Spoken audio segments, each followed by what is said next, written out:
नमस्कार, मेरा नाम धनंजय कुमार और आप देख रहे हैं यूट्यूब चैनल रोज़गार विद धनंजय।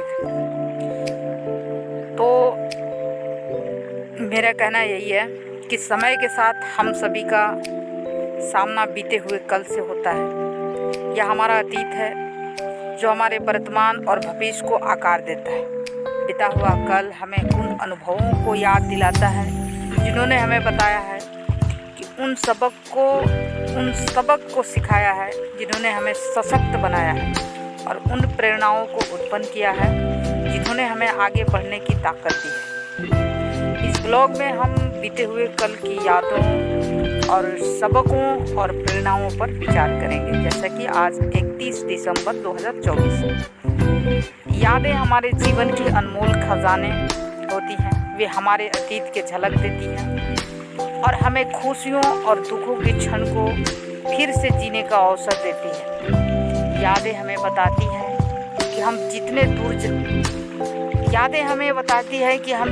दूर आ चुके हैं और हमारे जीवन के महत्वपूर्ण मील के पत्थर क्या कर रहे हैं। कभी कभी बीता हुआ कल की यादें हमारे दिलों को खुशी से भर देती है, जबकि कभी वे हमें सोचने पर मजबूर कर देती है।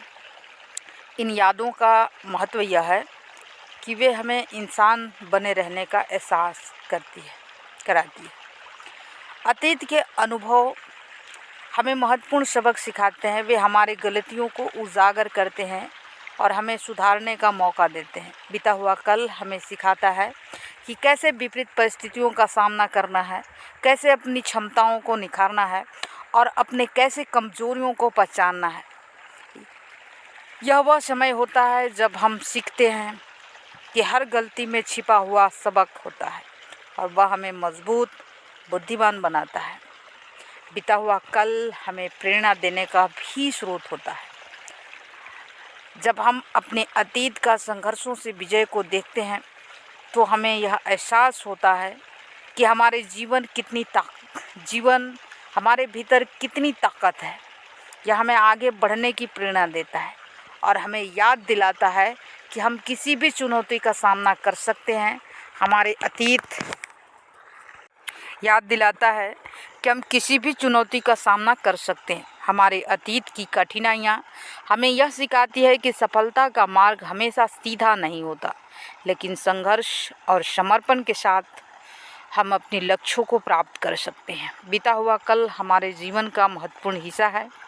यह हमें यादें, सबक और प्रेरणा देने का स्रोत होता है। हमें अपने अतीत का सामना करना चाहिए और अपने जीवन के भविष्य को और अधिक उज्जवल बनाना चाहिए। अतीत की यादों को संजोएं, उससे सबक लें और उसकी प्रेरणा से अपने सपनों को साकार करें। उम्मीद है कि यह ब्लॉग आपको और आपके पाठकों को ज़रूर पसंद आया होगा। क्या आपको